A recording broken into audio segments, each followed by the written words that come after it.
são mais de 287 mil mortos no Brasil por Covid-19. Só ontem morreram mais de 2.700 pessoas.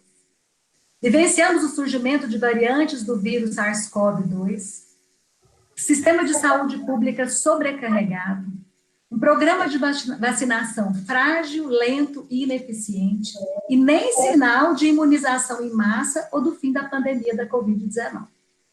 Apesar desse cenário, apenas esta semana as aulas presenciais foram suspensas. Até semana passada, as instituições educativas estavam voltando gradativamente ao atendimento presencial dos alunos. Em defesa da volta às aulas, estão os argumentos de que os alunos estão sofrendo prejuízos na aprendizagem, os pais precisam trabalhar e não têm onde deixar seus filhos, algumas crianças estariam mais seguras e se alimentariam melhor nas instituições educativas. Além disso, há o argumento de que escolas particulares estão fechando e causando desemprego, além de sobrecarregar o sistema público de ensino. Afinal, existe uma margem de segurança para a volta às atividades presenciais nas escolas? O que está por trás da pressão social pela volta às aulas? A quem interessa o retorno às aulas presenciais? Fiquem conosco para discutirmos sobre essas e outras questões.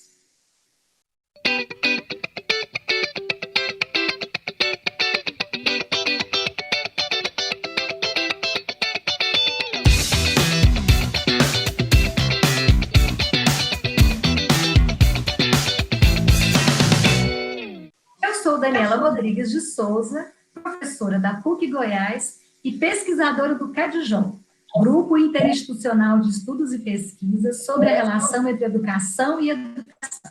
E esta é a primeira entrevista da série Entre a Vida e a Economia. Na série anterior, intitulada Os Vírus que nos Assolam, compreendemos que o curso da pandemia é multiplamente determinado e envolve muitas variáveis que vão além da presença do vírus. Apesar de já ter se passado um ano do início, a pandemia está longe do fim. O SARS-CoV-2 apresenta variantes, o que preocupa profissionais que estão atuando no combate à doença. Já se fala em segunda ou terceira onda da pandemia, e os números crescentes de infectados e mortos evidenciam que estamos cada vez mais vulneráveis. O sistema de saúde pública está sobrecarregado, e o colapso já foi sentido em alguns estados.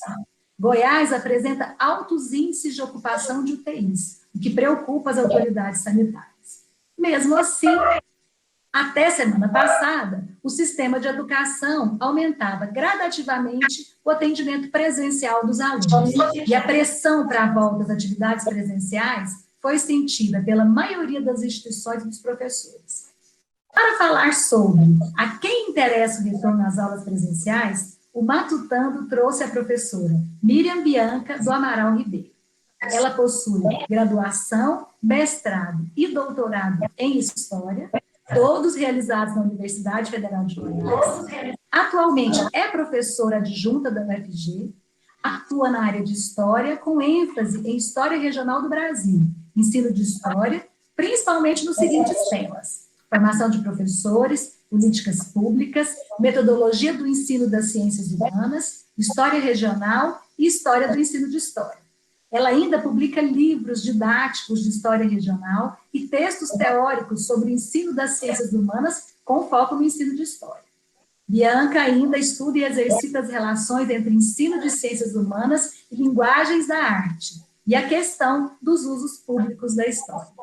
Bianca, muito obrigada por ter aceitado o nosso convite. É uma honra tê-la aqui no Matutando. Seja bem-vinda. Nossa, eu que agradeço a oportunidade da gente conversar sobre tudo isso que está assolando a humanidade, né? No momento que a gente tem que ficar distante para ficar junto, né?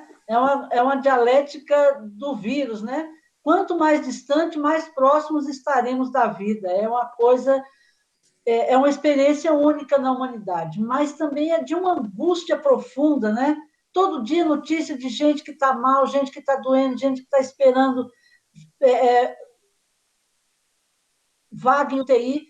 não ter oportunidades como essa, da gente se encontrar, conversar, construir alternativas, organizar o enfrentamento, né, político, acadêmico, social, a todos esses ataques que a humanidade tem sofrido, é uma oportunidade muito boa. Isso nos mantém vivos, que é a maior conquista que podemos ter nesse momento. Isso mesmo. Alguns países já estão avançados no que se refere à vacinação do seu povo. Não é o caso do Brasil. Aqui, né, a aquisição de vacinas, de insumos e, consequentemente, a imunização da população segue lentamente. Além disso, o plano de vacinação é frágil, apresenta debilidades, né? Por exemplo, falhas no sistema de comunicação, problema na realização de cadastros, problema na coleta de informações, falhas técnicas, falhas humanas e, inclusive, atitudes criminosas que a gente tem visto, né? Desvio de doses, sumiço de doses e até os furadores de fila. Mesmo distante da possibilidade de vacinação em massa, muitas instituições educacionais retomaram o atendimento presencial e as que não o fizeram se sentiram pressionadas. Por um lado, reforça-se o discurso de que o atendimento presencial nas escolas é indispensável. Mas, por outro lado, nada tem sido feito contra o congelamento dos gastos com educação, as ineficientes políticas públicas para essa área, a crescente desvalorização e ataques às escolas e aos professores. Bianca, o que está por trás dessa contradição? Bom, primeiro que a gente está permanentemente em luta política, não é? Então, não existe falha no projeto de vacinação. Existe uma intenção, existe um projeto político. Não vacinar é uma atitude programada, faz parte da lógica genocida. Genocídio é o extermínio da população de maneira planejada, sistemática, consciente. Então, quando este governo é responsável por cada morte provocada pelo vírus, desde a sua primeira atitude negacionista. O que é esse negacionismo, que é a palavra que está circulando no planeta? Negacionismo é dizer que o homem não consegue entender o mundo, é dizer que o homem não consegue explicar o porquê das coisas, é dizer que o homem não é capaz de fazer ciência.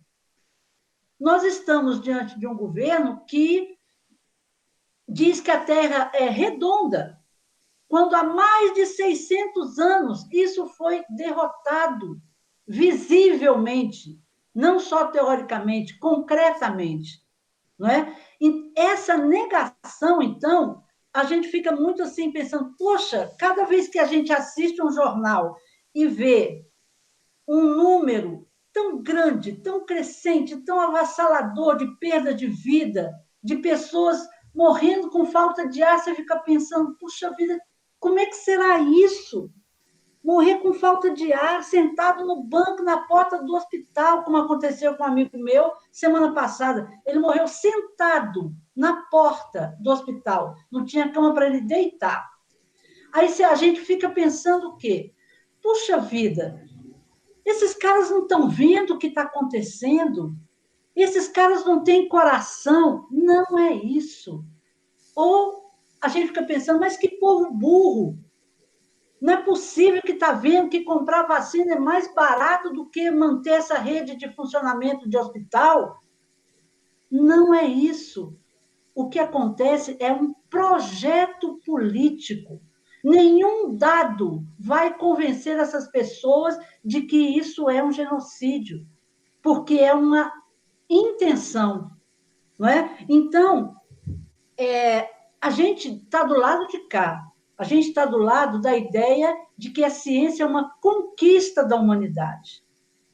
Não é? Então, a contradição que existe não é uma contradição porque tem uma falha, eles não sabem o que estão fazendo, eles estão cometendo muitos erros. São erros do nosso ponto de vista, do projeto humanitário, do projeto que considera cada vida importante. não é? Basta você ver as estatísticas das mortes para ver que está morrendo preto pobre, em grande quantidade. É ali que está o extermínio. É uma ação eugênica, que é essa. O nazismo é isso, é eugenia, a ideia de que a gente tem que limpar o mundo das raças inferiores. Então, se o vírus chega e faz isso, deixa correr. Por isso que é a intenção. Então, por isso que esse governo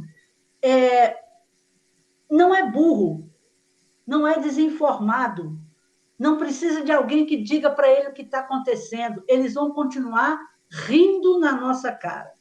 E aí a pressão para a escola voltar faz parte dessa atitude negacionista, que quer dizer que, apesar de o ministro que está assumindo agora diz que vai nos hospitais para ver se o povo está morrendo mesmo.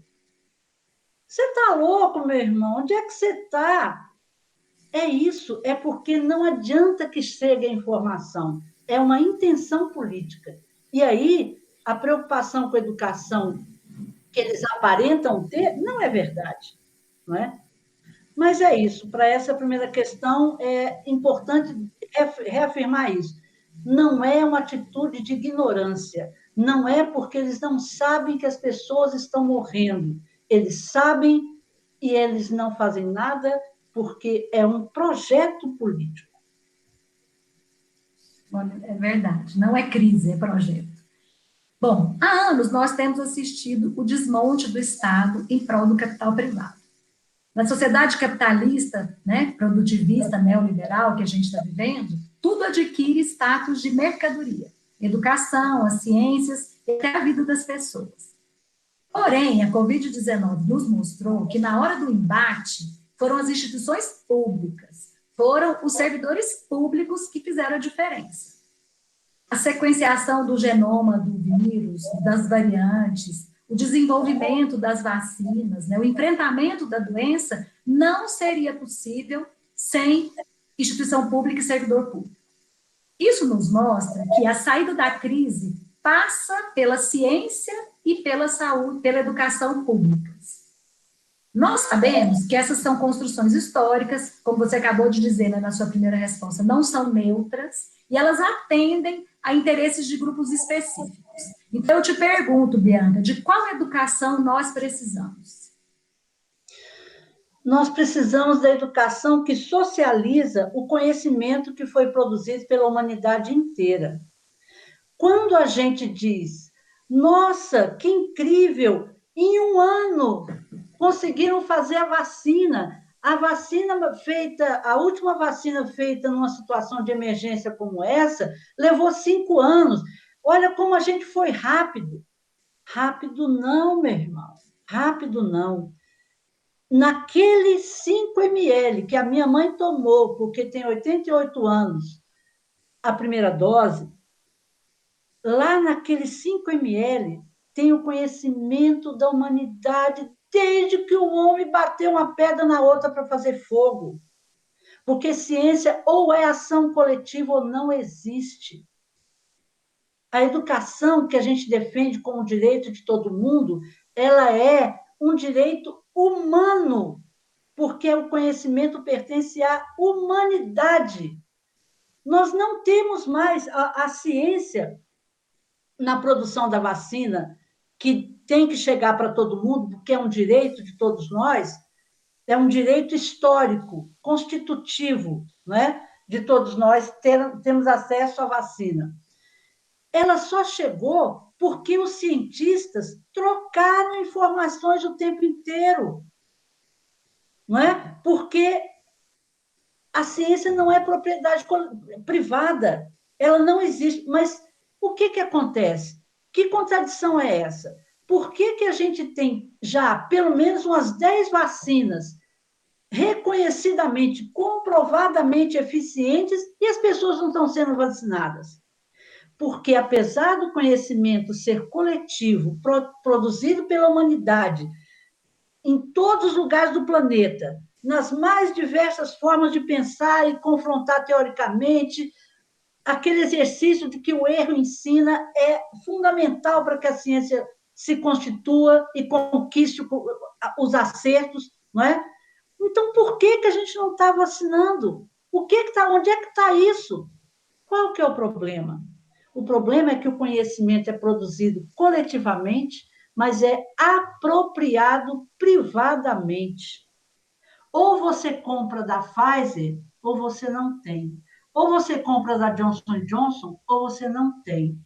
Então, apesar do neoliberalismo, da lógica assassina que a privatização do acesso ao conhecimento promove, nós temos Butantan e Fiocruz, que são patrimônios deste país e da humanidade. E eles estão fazendo um enfrentamento que não é só técnico, eles estão fazendo desde o começo um enfrentamento que é político. Por isso, essa semana, eles conquistaram a autonomia para produzir a vacina, apesar do negacionismo, enfrentando politicamente. Ou seja, para a gente entender a natureza, a gente vai ter que entender como é que os humanos se relacionam com a natureza. Para entender por que não tem vacina, vai ter que entender não só de biologia, mas vai ter que entender as relações sociais que nos fazem ter acesso ou nos deixam nessa situação de incerteza, de insegurança, de medo de ir ali comprar um abacaxi, porque você pode pegar o vírus na esquina, não é? Com toda a proteção você pode pegar. O que é isso? É forma de acuar a gente. Mas a educação que a gente precisa é a que socializa o conhecimento que, historicamente, pertence a todo mundo. Isso mesmo, exatamente, né? Como todas as riquezas, né? A ciência é uma delas, é produzida coletivamente, apropriada por um grupo, indevidamente. É contra isso que a gente deve lutar. Nós vamos agora para um breve intervalo e voltamos já.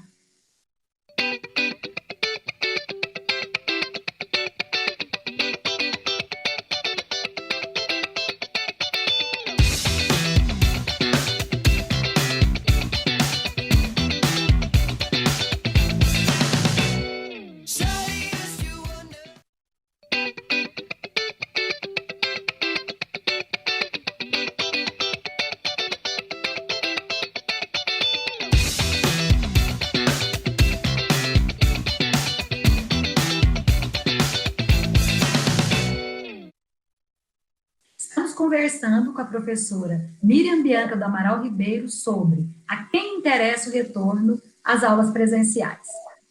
Ninguém está livre de ser contaminado pela Covid-19, mas a doença ela toma rumos diferentes nos diversificados grupos sociais. Segundo uma reportagem veiculada pela CNN Brasil em junho do ano passado, morrem 40% mais negros que brancos por coronavírus no Brasil. Em relação à população indígena, Davi Copenaua afirmou que uma parte dela foi contaminada pelos próprios agentes de saúde e também por garimpeiros e grileiros, já que nessa época de pandemia aumentou a invasão de terras indígenas. Muitos indígenas foram mortos pela Covid-19, dentre eles o chavante Hilário Predzaui, aluno do curso de pedagogia da UFG. A maioria das vítimas são negros e pobres, como você já disse, Bianca, ou seja, populações já marcadas pela vulnerabilidade.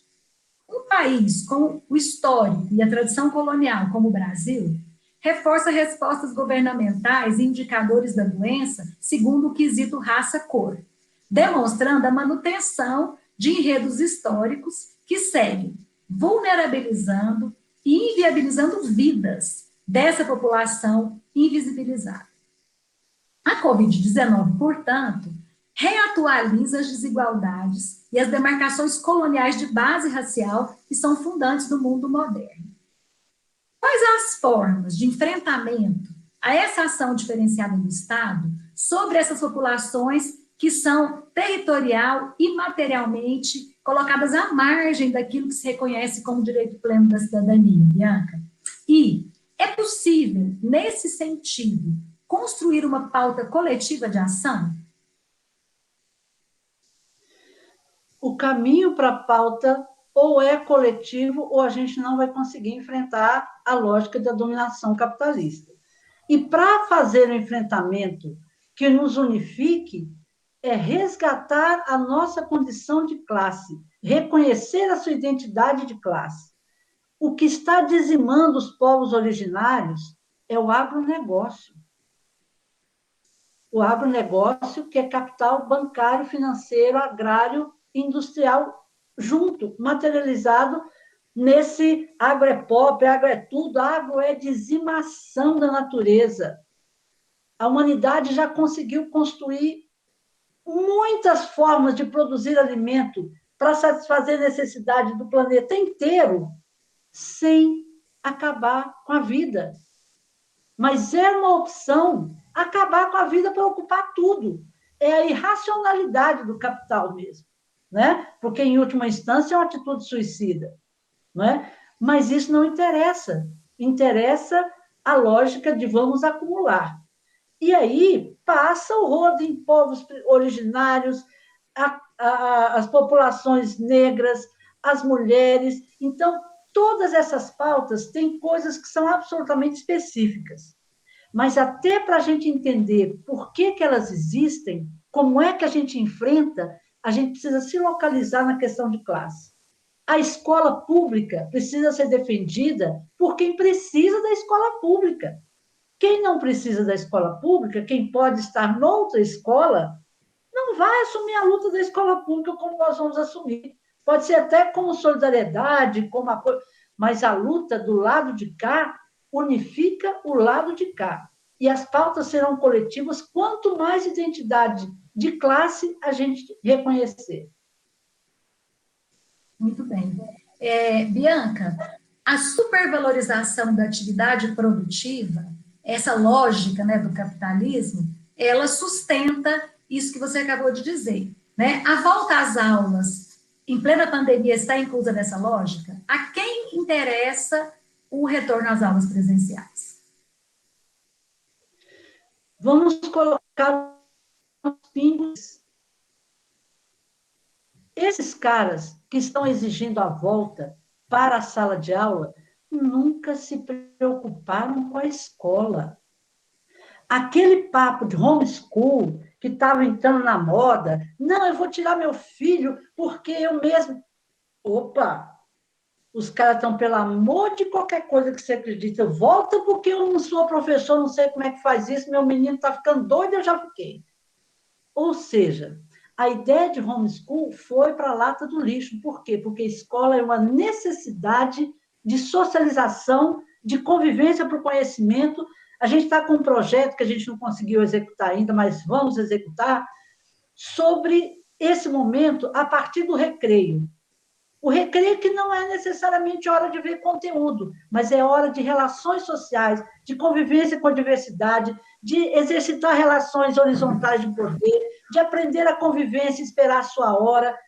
Então, nós estamos com um projeto que é onde é que está o recreio, onde é que foi parar o recreio que estava aqui, para a gente conversar com as crianças para ver onde é que, como é que isso faz falta. Porque o Bolsonaro, o governo, acabou de assinar um decreto dizendo que não, ele vetou a gratuidade da internet para a escola pública. E vai dizer que está preocupado com capacidade de conhecimento? Não é, isso faz parte da lógica negacionista. Então, eles não estão, nunca estiveram preocupados com a escola, porque a escola, para formar mão de obra, não precisa ser a escola que ajuda a pensar. Essa aí já está suficiente. A escola... Exatamente. Isso. Então, eles nunca se preocuparam com a escola. Então, essa ideia de... A quem interessa, então, a volta? A afirmação, a negação do quadro de risco de vida que nós estamos vivendo, de ameaça à sobrevivência da humanidade que nós estamos passando. Então, a atitude negacionista é essa que pressiona para a volta às aulas. Não é uma preocupação com cognição, com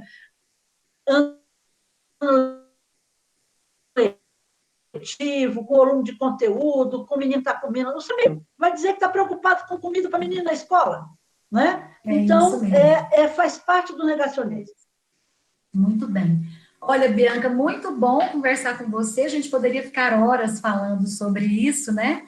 Porque é muito urgente discutir isso. Mas o nosso tempo é curto e nós agradecemos, nós do Matutando, agradecemos muito essa oportunidade de conversar com você.